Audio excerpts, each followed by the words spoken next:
Welcome everyone, my name's Sylv, and this is my attempt to beat a hardcore Nuzlocke of Pokemon Ultra Sun with only Ghost-type Pokemon. The full rule set for this run is listed down below, but put simply, only the first Ghost-type encounter in each route or area can be caught. If a Pokemon faints, it must be permanently boxed, no items except held items in battle, party Pokemon levels are limited to the next Trial Totem or Kahuna's Ace, and finally the battle mode must be put on set at all times. Well, with Halloween quickly approaching, what better time than to celebrate with a Ghost-type hardcore Nuzlocke in a game, in fact a generation that I have not played at all on my channel. You guys have been requesting an Alolan run like crazy, so I must deliver. The Ghost type is a fan favorite and a really interesting one to work with given that it has some strange stat distributions overall, but I think the problem is that Ghost types are often very hard to come by. In the early game it's looking like that'll be true for this run too, but I think there's a hidden way to make it possible. Overall though, Ultra Sun and Ultra Moon have a wicked variety of Ghost types, one of the coolest rosters I've seen, but of course we won't be able to use any legendaries or their equivalents, so that cuts down 3 of our options. I'm really excited to finally tackle this game, and I've never seen this run done with proper level caps in place, so let's get right into it.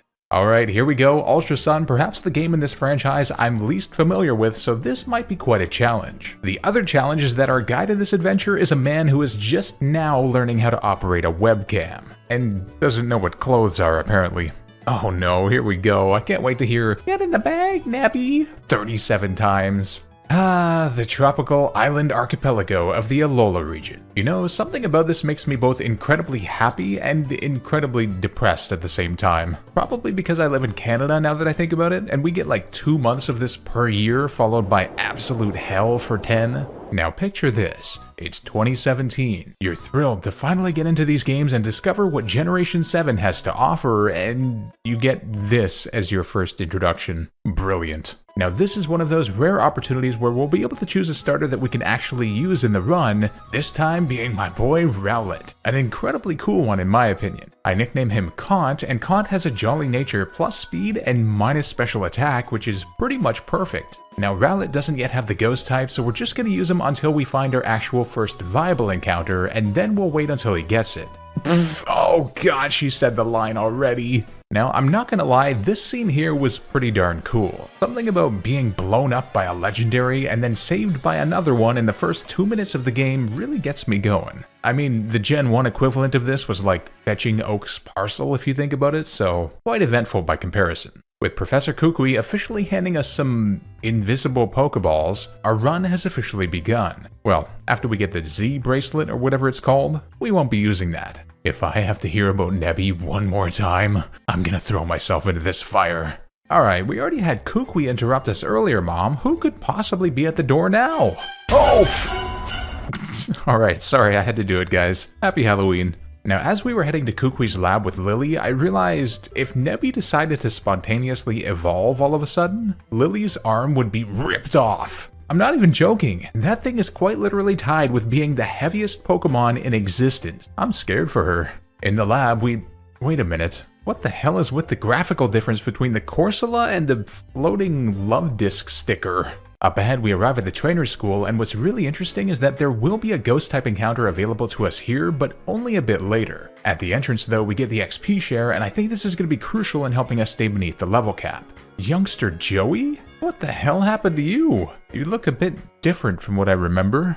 For insulting his aesthetic and his age-based integrity and consistency, Joey threatens us with a very frightening battle against his Alolan Grimer, which has quite the type matchup against Kant. A kid in one of the classrooms probably saves our lives by giving us some Oran berries, which, looking ahead to the immediate future, I think we might desperately need. After beating all of the required trainers, we also get the Workup TM, a fantastic move this early on to raise our attack and special attack stats. Also, this girl gave us something, but if I'm honest, I was too enamored to remember. What the hell was it? Oh yeah, the Quick Claw. Let me claw into those DMs real quick. Okay, it's time. We have what looks to be one of the toughest battles of all time right now. And I'm not kidding. You see, in order to progress, we have to face Teacher Emily, who has the starter that's strong against yours because How is an idiot, I guess, which means she has a Litten. I theory crafted like a madman for this, but I just don't see a clear path to victory. Let's give it a shot though. Ember immediately does almost half, and then I use Workup.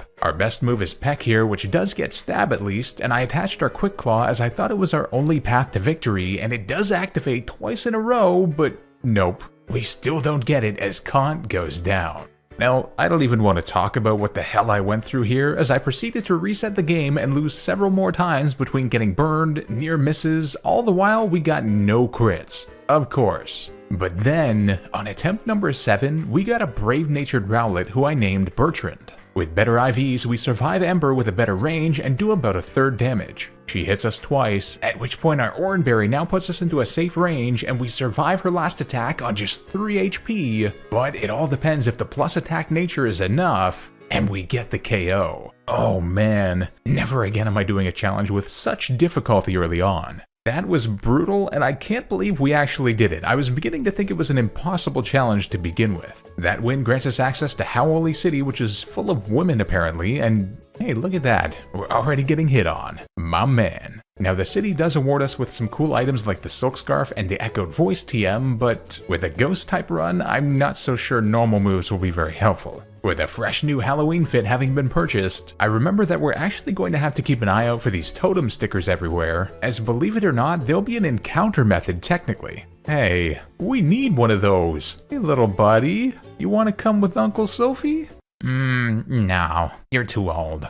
Here we also have a battle with Lima, and unfortunately it is literally impossible not to pass the level cap with only one Pokemon, but it's our last battle with Rowlet for now anyway, so we're gonna roll with it. It was a really challenging one with them having stab normal moves after lowering our defense with Leer, but thankfully Work Up saved the day, giving us enough power to get the job done with just 3 HP remaining. Sheesh. Up next, the location of our first viable encounter, the cemetery. Now there are a few other ghost types here, but they're available in other routes, so what I'm going to do is use the 3DS's QR code scanner to activate what's called Island Scan, a cool feature which allows you to get select additional Pokemon on certain routes and on certain specific days. Thankfully, it's a Saturday, so after scanning 5 20 bonus point QR codes, we can find a Litwick. Amazing. I catch it and nickname him Descartes, and he ends up having a modest nature. Unbelievable. Plus special attack and minus attack. Let's go. Very importantly, we arrive at the berry fields next, which grant us access to a huge selection of great berries, including even citrus berries. If you're lucky, that is. Okay, what is this even about? This is like Santa's workshop if the creator was on Oh, yep, that explains it. It's time for our very first island trial, this one taking place in the Verdant Cavern. We can pick up both a citrus berry and the Brick Break TM, a great one for the totem here, but one that we can't use unfortunately. Speaking of which, it's go time. The first totem Pokemon we have to face, a Gumshoos, and we have just a Litwick. And that thing has bite of all moves. Oh boy. A bunch of theory crafting and EV training later, and let's see what we can manage. Knowing the odds are stacked against us, I decide to rely on Confusion, so after Bite hits us to nearly half, I go for Confuse Ray. But before that, our Flame Body ability activates and burned him as I hoped for, but I didn't expect to get it first turn. He brings in his ally Yungoos, which hits us with Pursuit, also super effective, before our berry brings us above half. The totem then hits itself in Confusion thankfully, so Ember brings Yungoos below half. It then just goes for Odor Sleuth, but then the totem makes it through for Bite again, but with the burn its attack is lowered, so another hit takes down the Yungoos. I am not liking the look of this, but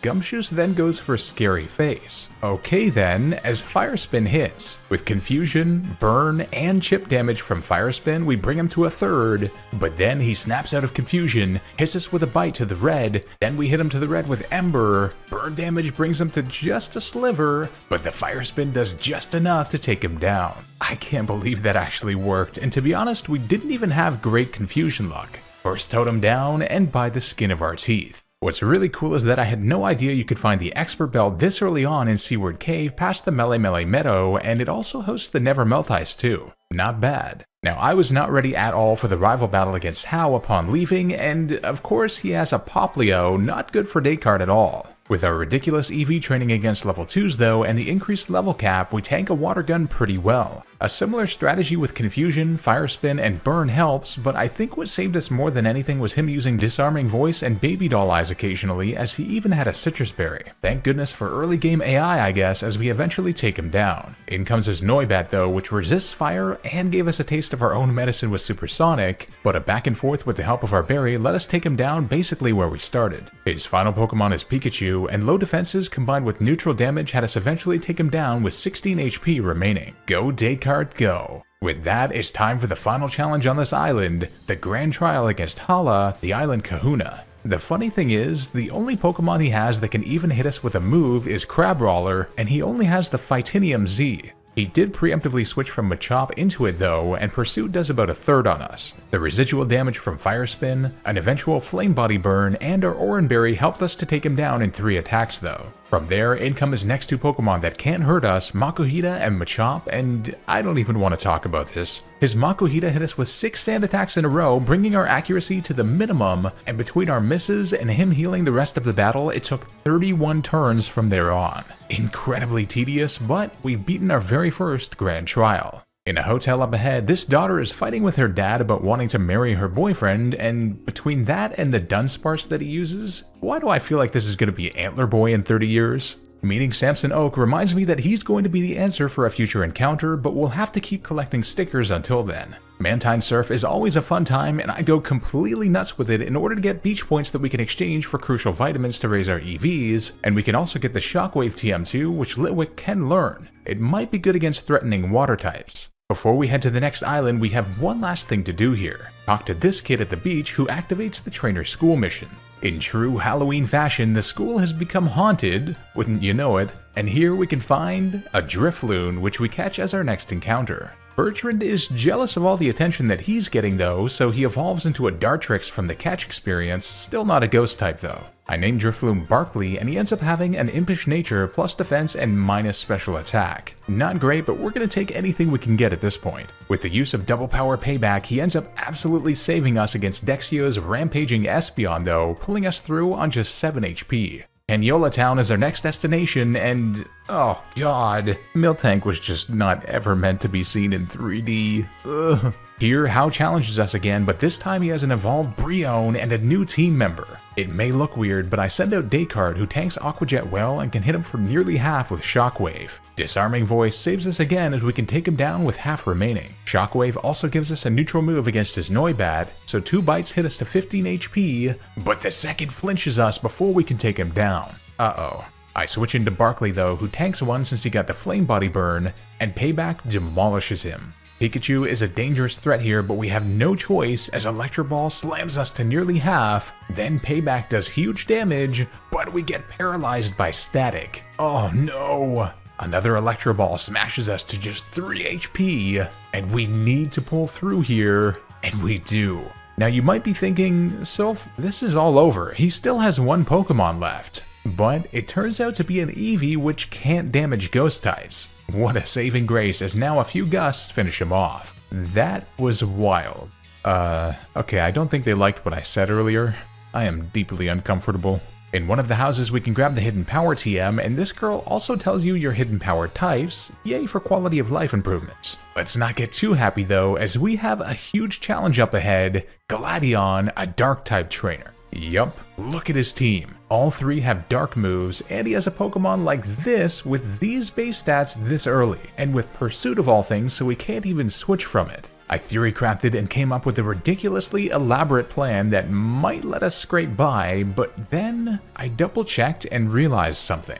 We have another encounter available. This is where unfamiliarity with the game can cause trouble, but going back to Mele Mele Island, we can access 10 Carat Hill using our newly acquired Tauros Charge. It is a very hard encounter to get as it requires a Carbink SOS call, but after tons of searching, we find it, Sableye, which I catch and nickname Rand. Rand also has an impish nature, which is fantastic for him as he's going to be a physical attacker. After EV training like crazy, it's time for Gladion.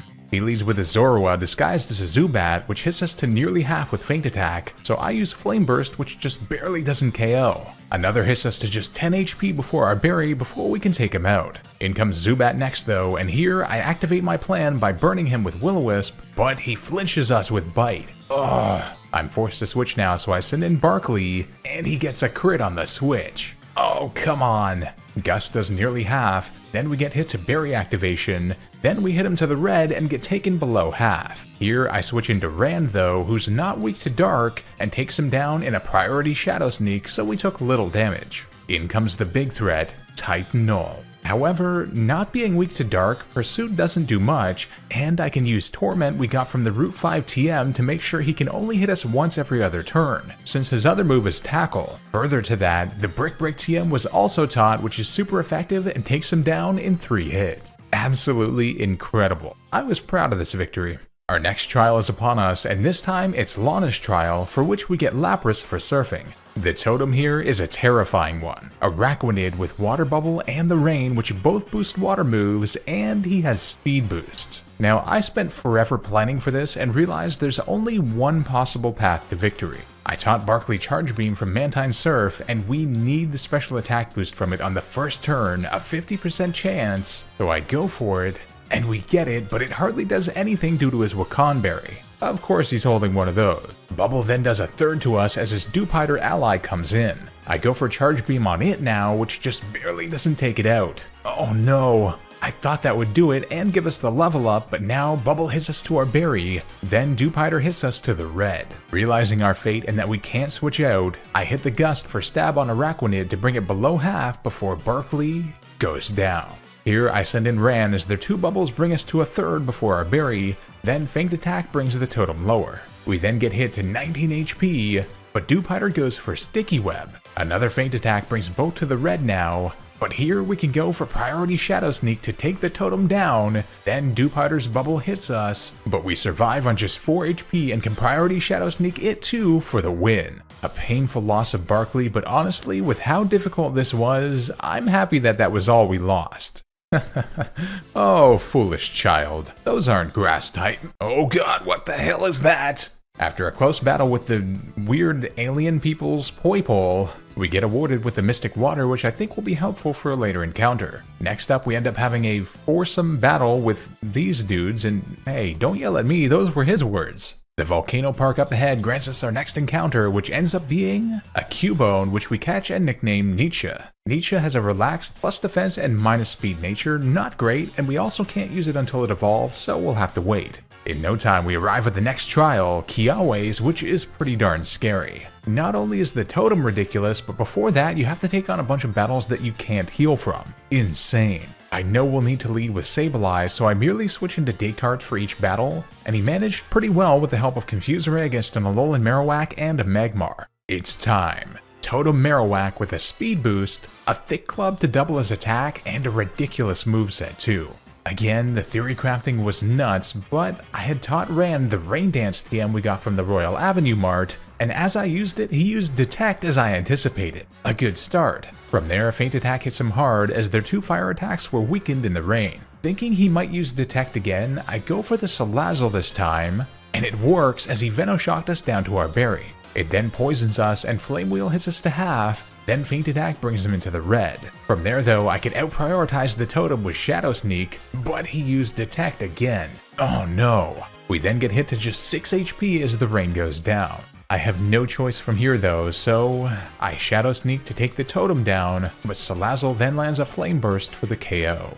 Ouch. A tough loss, but Descartes dukes it out to take down Salazzle and get us our 3rd totem battle win. Man oh man, this has been tough so far. Heading back to the Royal Avenue Mart, I make sure to buy the Sunny Day TM for what we have up ahead, as I know we just have a singular candle to work with now. We do have new encounters soon, but there's one last barrier to break. Amazingly, Colress gives us the Flame Charge TM up ahead, which should be incredible for our future Alolan Marowak. But for now, it's time for the Lush Jungle trial led by Mallow. After cooking a stew or something, we get attacked by the next totem, Laurentis. With just one unevolved Pokemon, I'm feeling nervous, but we do have a type advantage. Unfortunately, we can't burn it due to its Leaf Guard ability, but I noticed something. Both of its ally Pokemon have Sunny Day, which I suspect they'll use, so I go on the offensive. It was a ridiculous process, with it using Synthesis repeatedly, and the sun increases our firepower, but also its recovery, so this was just crazy. Thankfully, its ally was Comfy, not Kecleon with super effective Ancient Power, so ultimately they couldn't survive Descartes' sun-boosted Flame Burst Rampage, and we beat our 4th trial with good health.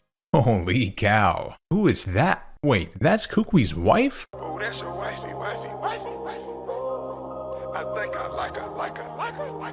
Heading outside, well that's oddly conspicuous. Now after all the hell we've been through, we can finally access Memorial Hill just off of Route 9 where our next encounter is. It's one of two Pokemon though, either a Ghastly, which I'm hoping for, or a Phantump, and it ends up being the latter. Can't complain though, as I catch it and nickname him William, who has a hasty plus speed and minus defense nature. Unfortunately, this thing gets like no good grass moves anytime soon, but oh well. Here we can also grab one of the best items in the game for us, the spell tag to boost ghost moves. Not only that, but we can also head to the Akala outskirts for another island scan encounter, this time none other than a Honedge, which I catch and nickname Damocles. Our next stop is Coney City, which has an essential item for us behind one of the benches, the Eviolite. Incredible given that we have so many Pokemon that evolve quite late. Oh, and I almost forgot, Damocles has a gentle plus special defense and minus defense nature, not bad, and has some great moves too, I noticed. Good timing too, as we had an Alolan Raticate battle ahead, a brutal threat for our team, but Damocles clutched it with the 4x super effective Brick Break KO.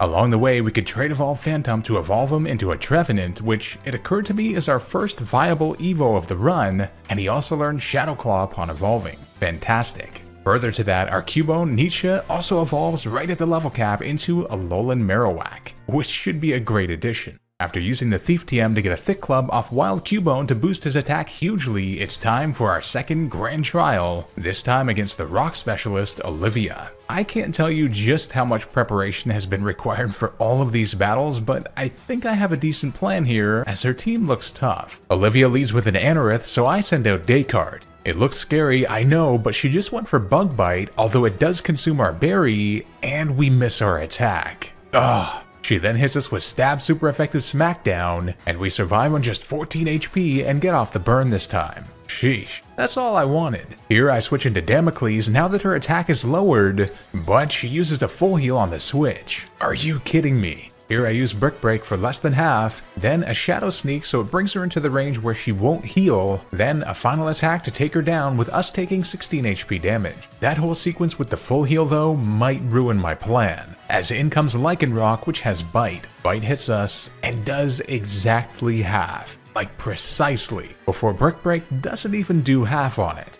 Uh-oh. I have to switch because of the burn miss, and I go into William, and Bite does way over half immediately before our berry. Another hits us, and we survive on just 5 HP, but land a Bulldoze, but it doesn't quite KO. That's okay though, as we should now outspeed, but somehow we don't. What the hell? I ran the calcs thoroughly, and with our plus speed nature and her having minus speed from Bulldoze, it should be 45 versus 39. I was so mad. Regardless, Nietzsche could then finish the job off, and in comes Lileep. Boomerang does just over half, then Ancient Power hits us to the red, then another finishes her off for the win at the cost of William. I still don't understand what happened with the speeds here, but we made it through.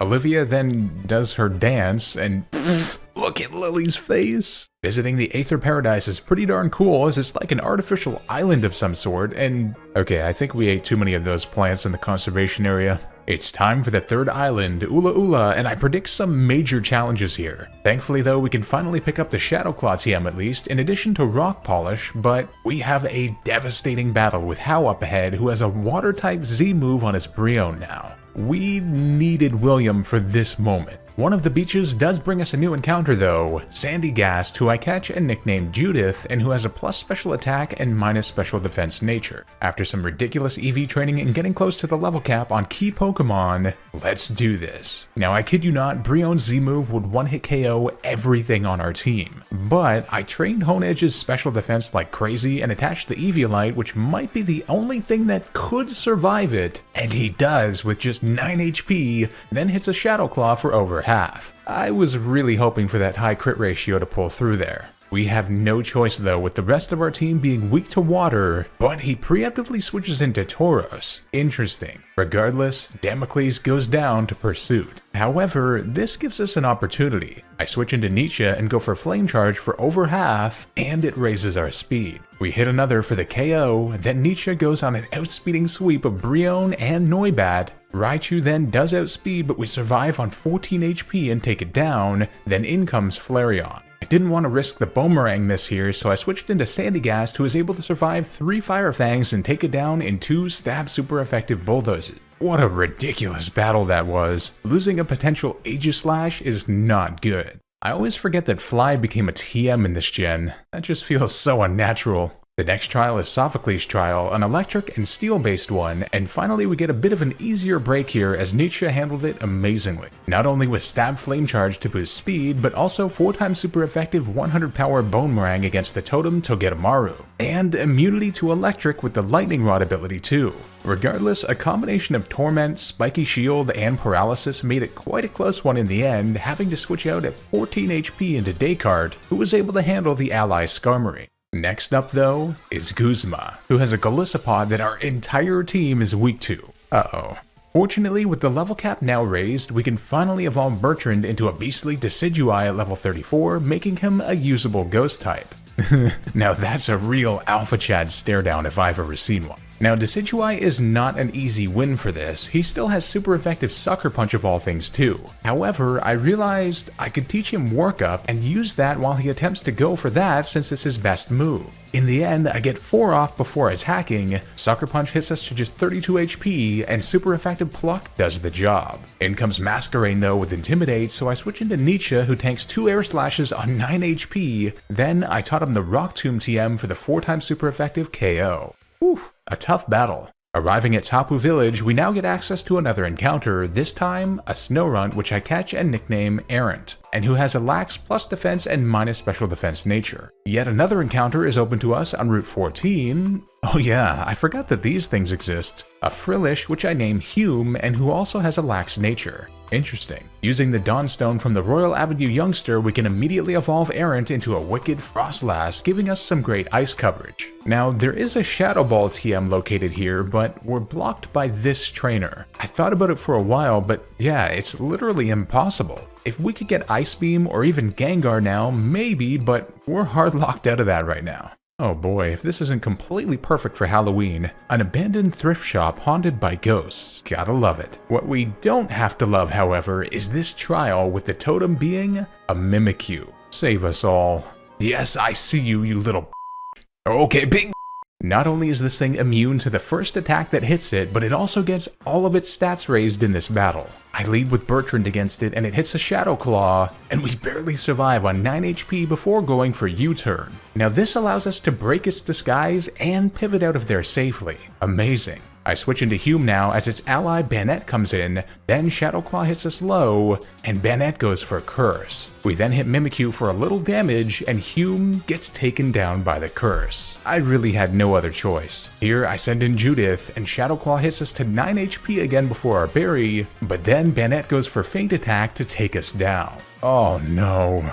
I then send in Errant who survives an attack on 10 HP, then Ominous Wind hits it below half before we get taken down. That's 3 KOs in a row, but here I send in Nietzsche hoping I can end the slaughter, and we survive Shadow Claw on 37 HP, and Banette just goes for Screech, and Boomerang isn't looking to do enough, but the second gets a crit to take it down. Unreal. From there I can send in Descartes for the Hex KO after being brought to half by Banette. Alright, that was nuts. We're very lucky to have not had the run ended there, so as panicked as I was, I'll take it. It's not a bad idea to have some Ghost-type Pokemon on your team. Yeah, thanks. I almost didn't thanks to you. While sorting out our boxes with our infinite dead ghosts, I realized that we had the Never Melt Ice on Frostlass, not the spell tag as intended, which is likely why our Boomerang wasn't gonna KO. We wouldn't have needed that crit. Oh boy. With that, we get access to 2 new areas for encounters though, the Haina Desert where we can SOS call a Golett which I catch and nickname Kierkegaard and who has the Iron Fist ability but a timid nature plus speed and minus attack. Brutal.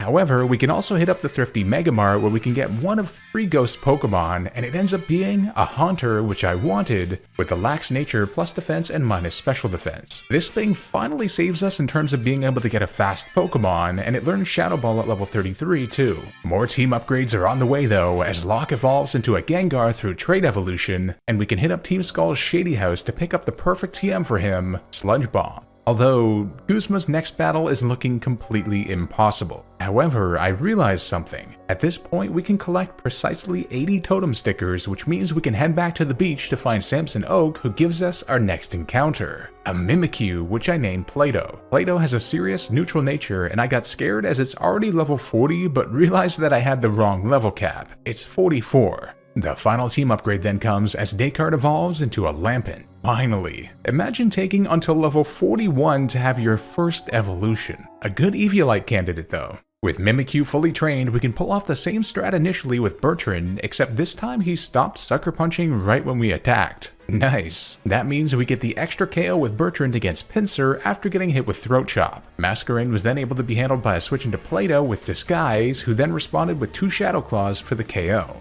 Having a free pivot like that is really nice. After the battle, we have a wicked evolution as Kierkegaard evolves into a beastly Golurk, adding some good bulk and power to our team. He also saved us against Gladion with a Rock Polish, Ice Punch from the Move Tutor, Iron Fist, and Expert Belt combo. Our final trial on this island is against Nanu, the Dark-type trainer, a brutal threat for us. Coming up with our best plan, I lead with Locke against his Sableye. Shadow Ball does over half, and then he hits us with Shadow Ball to just 16 HP. We can then KO with another before his Croc Rock comes in, but I used the Move Tutor to teach Locke Giga Drain, which immediately KOs him and gives us good health back. With this health, I know what he's gonna do when he sends in his Alolan Persian, so I switch into Play-Doh. And he does. He goes for his Z-move, Black Hole Eclipse, with an unreal animation by the way, and Disguise takes it so we can tank 2 Dark Pulses and respond with 2 super effective X-Scissors for the KO and the win. I can't believe we managed that. Our final Guzma battle went pretty similarly to our last 2, except I had tried to switch in both Golurk and Lampent into Masquerain, but they got flinched to all hell. So I went with Mimikyu again, who got the job done, but he has an extra Pokemon this time, Vikavolt. Nietzsche is the perfect counter, being immune to electric and only being able to be hit by resisted moves, so a few flame charges flip the speed tier and pull us through. Boy, the alien dudes sure don't like Kierkegaard, do they? He's like the perfect counter to Poipole. Up next, we have a battle with Lusamine in this weird storage room. I would gladly take your place, little buddy. Now, Lusamine's team does look scary, but ultimately, if you'll notice, her type coverage isn't that great on the Pokemon themselves, especially against ghost types. Gengar handled Clefable with Sludge Bomb, although it was close. Mimikyu handled Beware with Play Rough as it missed its Zen Headbutt a few times. Lilligant was handled the same way. Milotic was a KO with Bertrand's crazy power Leaf Blade. And finally, Lopunny could only hit Nietzsche with Fire Punch of all things, so a few flame charges decimated it. Finally, an easy battle. Oh hey, there it is! The heaviest Pokemon in existence. Thankfully it evolved outside of the bag. With that, we arrive at the final island, Pony Island, quite a beautiful place. In the Seafolk village here, we can actually grab our final encounter, only in the bubbling fishing spots which we can reset by entering and exiting the boathouse, Delmise, which I catch and nickname Plutarch, who has a serious neutral nature. With his Steelworks ability, we essentially get Steel-type Stab, and it has a more defensive presence and can get more intentional EVs on it, so I'm gonna replace Decidueye for now. Here, there are also some great TMs for sale like Calm Mind and Focus Blast,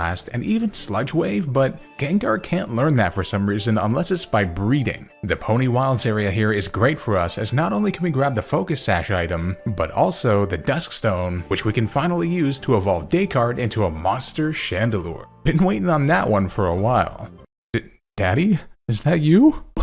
Okay, this island here, its name is officially being changed to Meme Island. I mean, come on, what even is this? In the vast Pony Canyon, we can pick up the Flamethrower TM for Descartes, and along the way we had a terribly difficult battle against a random trainer, but Kierkegaard and Play-Doh saved the day, as Gengar was getting way too close to the cap. The end of the road brings us to our next totem battle, this time against a rampaging Como. Now, it looks like a tough battle on the face of it, but don't forget, this thing is 4 times weak to fairy moves, although it did have a Roselli Berry to weaken the damage on the first one, but our Disguise helped out. Scizor could have very well bullet punched us, which would have been dangerous if it got a crit, but it went for Light Screen instead, so a switch into Descartes sent it into Oblivion with fire. Look at that celebration. After finally grabbing the Shadow Ball TM, now that we could beat the damn Honchkrow, we begin trying to summon the legendary Pokemon, and Lily's like, I think we should wait until the sun has risen. Are you telling me we have to sit here for 12 hours? After all that, I forgot to teach Descartes the Shadow Ball TM as intended,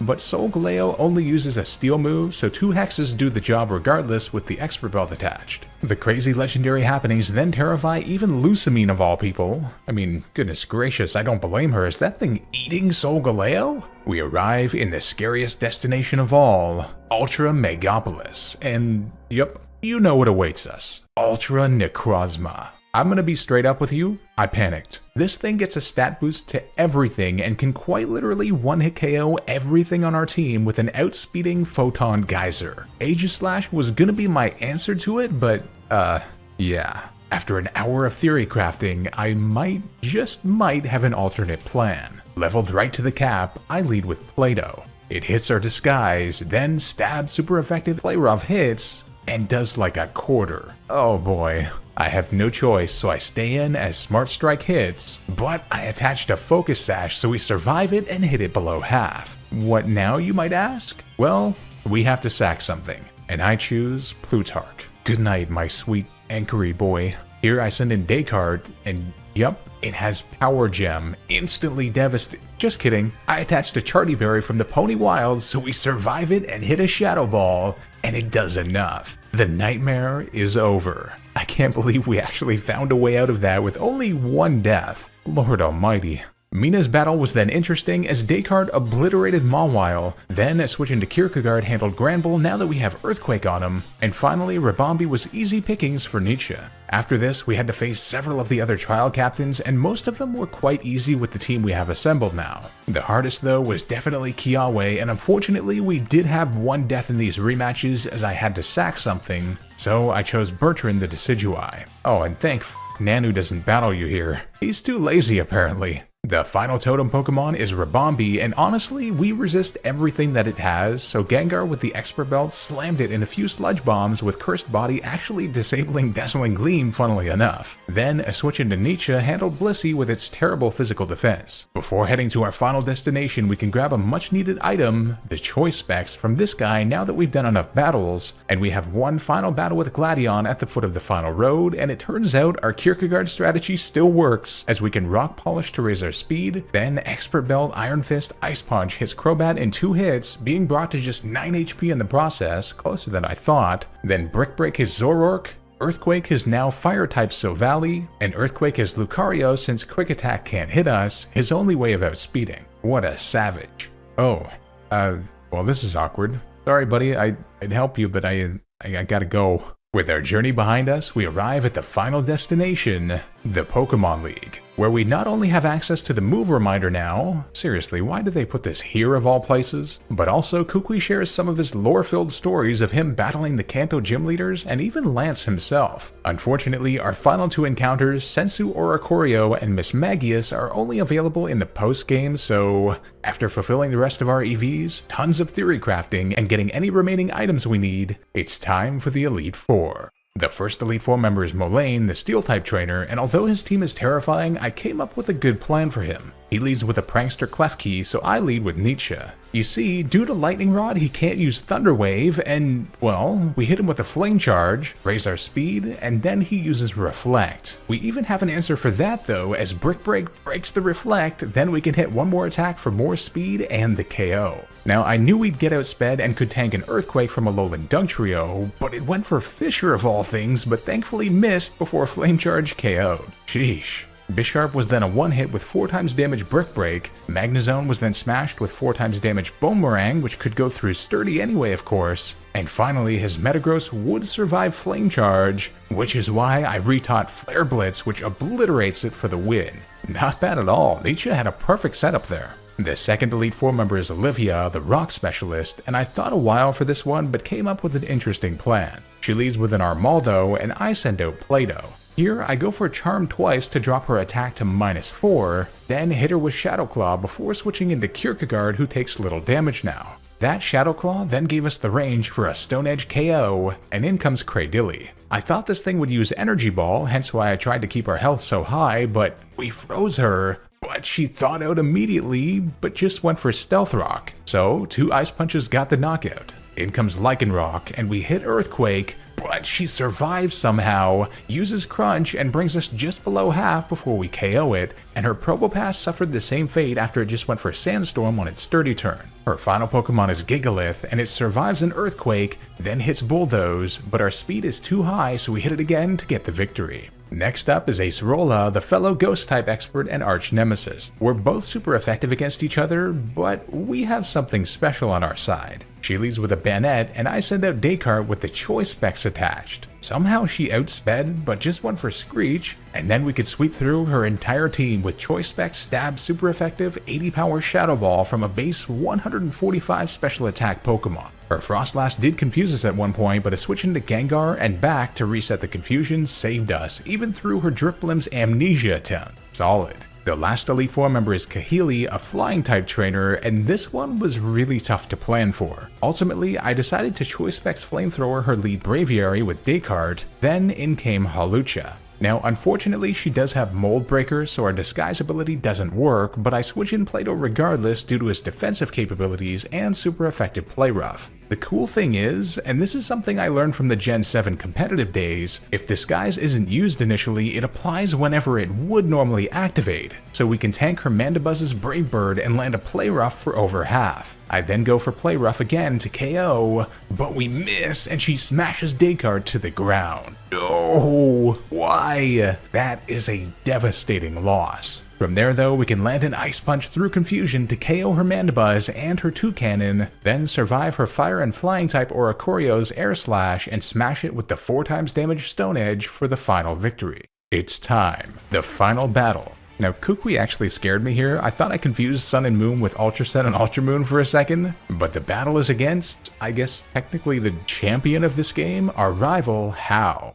Without Play-Doh to help, I am very nervous, but I come up with our best strategy against his very diverse team and go for it. He leads with an Alolan Raichu, so I begin with Kierkegaard. Psychic hits for nearly half, then Earthquake annihilates it immediately. Now here's the kicker. I thought he'd send in Noivern with Dark Pulse here, which we could Ice Punch, but in comes Crabominable, and this threw off my entire plan. This is a free KO for him, so I switch into Descartes to tank Ice Hammer, then take him down with Wide Lens Flamethrower. In comes Tauros next, a huge threat for us with Earthquake, and I only have one choice really, so I send in Kierkegaard, and it does enough to be able to 2-hit KO him unfortunately, taking him down on the next turn. Ouch. Here I send in Nietzsche though, as Earthquake hits us below half, but then Brick Break eviscerates him in one hit. However, in comes a huge threat, Primarina, and I have nothing I can do. So Nietzsche succumbs to a Z-move Hydro Vortex. Poor guy. Here I send in Descartes for the Energy Ball, but it doesn't do enough, and one hit takes down. In comes our final Pokemon, Locke, and this is feeling dangerous, although we can take down Primarina with Sludge Bomb. In comes Noivern next, and it outspeeds with Dark Pulse of all things, but we survive on just 30 HP, then land an Icy Wind, and it KOs him in one hit. Amazing. But in comes his final Pokemon, Flareon, and I think we've run out of room. I go for Sludge Bomb, and it does just over half, then he slams us with a hyper-powered Flare Blitz for the KO and to end our hopes and dreams. Man oh man, that Play-Doh loss really hurt us from the miss, but we made it to the very last Pokemon in one of the hardest runs we've ever done, hands down. If you're in for a Nightmare Mode challenge, this is the one for you. And how fitting for the occasion. Happy Halloween, guys. I hope you had fun with the run, and if you did, don't forget to hit that subscribe button as it really does help a lot and grows our community. A huge thanks to my YouTube members and patrons who make these videos possible. If you'd like to support and get your name up here, the links are also down below. If you enjoyed, drop a like down below to help the video out and leave a comment letting me know what kind of run we should do next, and I'll see you guys for our next challenge video.